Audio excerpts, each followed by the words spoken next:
Hey guys, आज की video में हम एजेंट कार्टर सीजन 2 के 8th एपिसोड के बारे में बात करेंगे। सो वीडियो को पूरा देख के चैनल को सब्सक्राइब भी जरूर कर देना। और हाँ, अगर आपने इस सीरीज के स्टार्टिंग से वीडियोस नहीं देखे तो डिस्क्रिप्शन बॉक्स की लिंक से देख लेना। चलिए अब आज की वीडियो को स्टार्ट करते हैं। तो एपिसोड की शुरुआत में हमें 1 साल पहले का मतलब 1946 में न्यूयॉर्क का सीन दिखाया जाता है। उसमें जारविस पेगी को उस येलो बम के बारे में बताता है जो हमने सीजन 1 में देखा था। और ये वही सीन होता है जब पेगी सीजन 1 में स्पाइडर के यहाँ उसकी तिजोरी से वो येलो बम निकाल के उस बम के बारे में पूछने के लिए जारविस को कॉल करती है।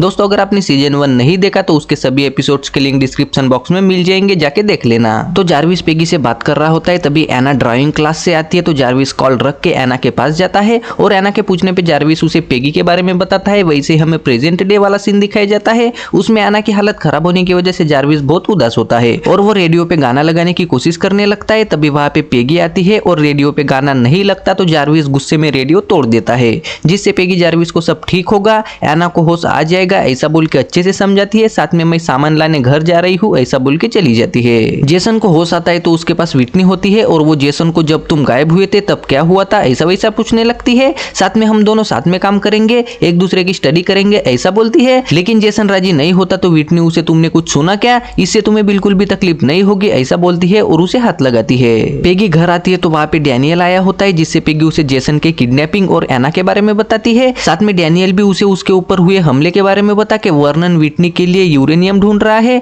उसके साथ मैनफ्रेडी भी है ऐसा बताता है। और दोनों थोड़े इमोशनल होकर पेगी नहाने जाती है। रेडी वगैरह होने के बाद दोनों मैनफ्रेडी से मिलने जाते हैं, लेकिन वहाँ पे मैनफ्रेडी के आदमी उन्हें अंदर नहीं जाने देते तो पेगी और डैनियल उन्हें धमका देने लगते हैं। मैनफ्रेडी अंदर अपनी माँ के साथ खाना बना रहा होता है, तभी उसे पेगी दिखती है तो वो थोड़ा शॉक होता है, जिससे मैनफ्रेडी उन्हें अंदर बुलाता है। तो पेगी और डैनियल मैनफ्रेडी से बात करते हैं और विटनी को मैसेज देने को बोलते हैं। तो मैनफ्रेडी पहले राजी नहीं होता, लेकिन बाद में वो मैसेज देने के लिए रेडी होता है। लंदन में जाके एक लोंडे के साथ टल्ली होके उससे एक फाइल लेता है और वो लोंडा जाते ही जैक खोपचे में जाके उस फाइल में कटे हुए शब्द देखता है। तो उसमें एम कार्टर और SOE के बारे में लिखा होता है, जिन्हें वो गैजेट की मदद से पढ़ के खुश होता है। विटनी जेसन को अपनी डायरी दिखाती है तो वो विटनी ने चूहों के साथ जो भी किया उसके बारे में पढ़ता है, जिससे वो शॉक होता है। तो विटनी उसे तुम भी जीरो मैटर को कंट्रोल करके यूज करो ऐसा बोलती है। तो जेसन उसके साथ बहस करने लगता है, जिससे विटनी उसे समझा के तुमने कुछ सुना, अगर सुना हो तो वो तुम्हें गाइड करेगा ऐसा बोलती है। तो जेसन आंखें बंद करता है, तभी वहां पे मैनफ्रेडी आता है और वो विटनी को धीरे से पेगी के मैसेज के बारे में बता के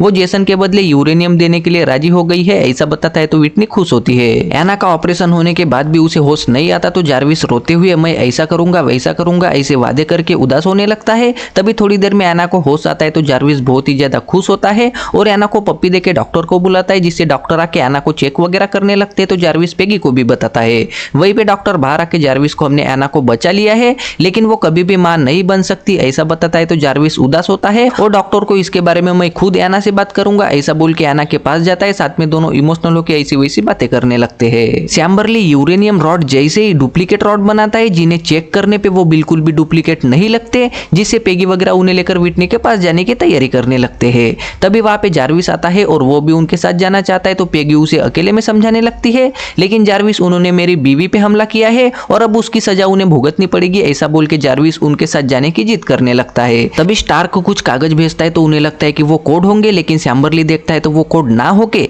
गामा रेडिएशन की वगैरह मशीन के डिजाइन से, जिससे जीरो मैटर को एलिमिनेट कर सकते हैं ऐसा बताता है। लेकिन वो काफी कॉम्प्लिकेटेड होने के बाद भी सैम्बरली मशीन बना सकता है तो वो कागज लेके चला जाता है। उसके बाद पेगी, जारविस और डैनियल जाने लगते हैं। तभी वहां पे जैक आता है तो पेगी डैनियल और जारविस को भेज के जैक से बात करती है। तो जैक उसे फाइल वगैरह दिखा के हल्की सी धमकी देता है, लेकिन पेगी उसे इग्नोर करके चली जाती है। विटनी जीरो मैटर के निशान को छुपाती है तो मैनफ्रेडी, इससे तुम्हें शर्मिंदा होने की जरूरत नहीं है, यह पावर है और ये तुम्हें और ज्यादा सुंदर बनाती है, दुनिया से इसे छुपाना नहीं चाहिए ऐसा बोलता है। तो विटनी खुश होकर मैनफ्रेडी के साथ चुम्मा चाटी करने ही वाली होती है कि तभी वहां पेगी वगैरह आते हैं। तो वो जेसन को लाके विटनी बहुत खुश होती है और फिर पेगी जेसन को नॉर्मल देख के थोड़ी शॉक होती है। साथ में पेगी और विटनी बातें करके यूरेनियम चेक वगैरह करने के बाद वो जेसन और यूरेनियम को एक्सचेंज करते हैं। लेकिन तभी गलती से यूरेनियम वाली सूटकेस खुल के रॉड नीचे गिरते हैं और वहां पे कुछ भी नहीं होता। तो विटनी वगैरह समझ जाते हैं कि वो यूरेनियम नकली है। तो पेगी पट से जेसन को ट्रक में लेकर भागने लगती है तो विटनी वगैरह उनके पीछे जाते हैं। वहीं पे ट्रक में जेसन पेगी को विटनी नहीं रुकेगी ऐसा बताता है। तो पेगी उसे गामा कैनन मतलब उस मशीन के बारे में बताती है। तो जेसन थोड़ा शॉक होता है। तभी विटनी के लोगों की गाड़ी स्लो आती हुई दिखाई देती है तो पेगी सोच में पड़ती है। वैसे ही जेसन पेगी पे वगैरह बंदूक तानता है तो पेगी के साथ सब शॉक होते हैं। तो जेसन उन्हें यूरेनियम के बारे में पूछने लगता है। साथ में वो पेगी के ऊपर बंदूक तानता है तो डैनियल इमोशनल होकर वो यूरेनियम SSR में है ऐसा बताता है, जिससे जेसन वहां से निकल के विटनी की गाड़ी में चला जाता है। तो पेगी इमोशनल और उदास होती है। जैक वो फाइल वर्नन को दिखाता है तो वर्नन बहुत खुश होता है और उसके साथ पेगी के बारे में बात ही कर रहा होता है कि तभी वहां दूसरा एजेंट आके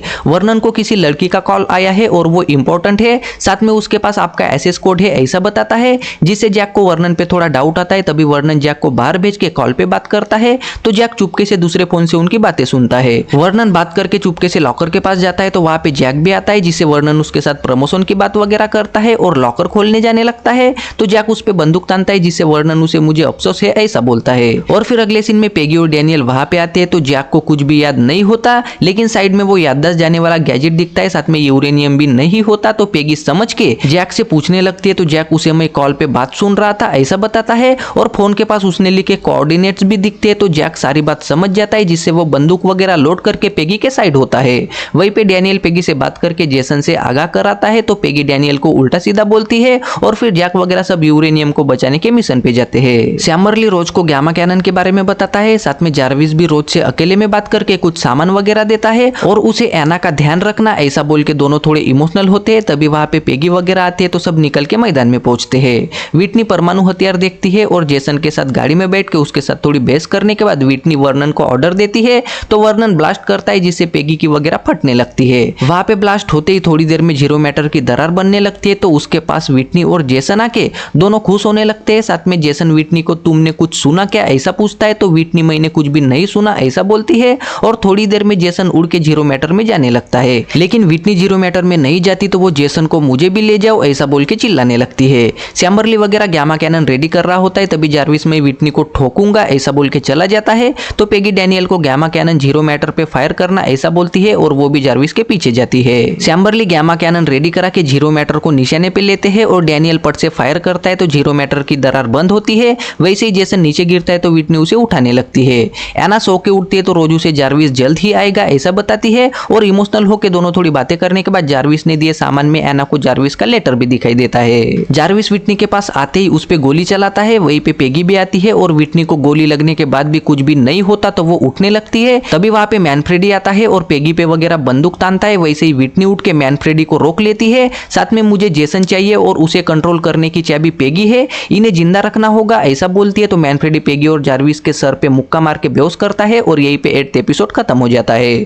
सो गाइस आई होप आपको आज की वीडियो पसंद आई होगी। अब वीडियो को लाइक करके चैनल को सब्सक्राइब भी जरूर कर देना।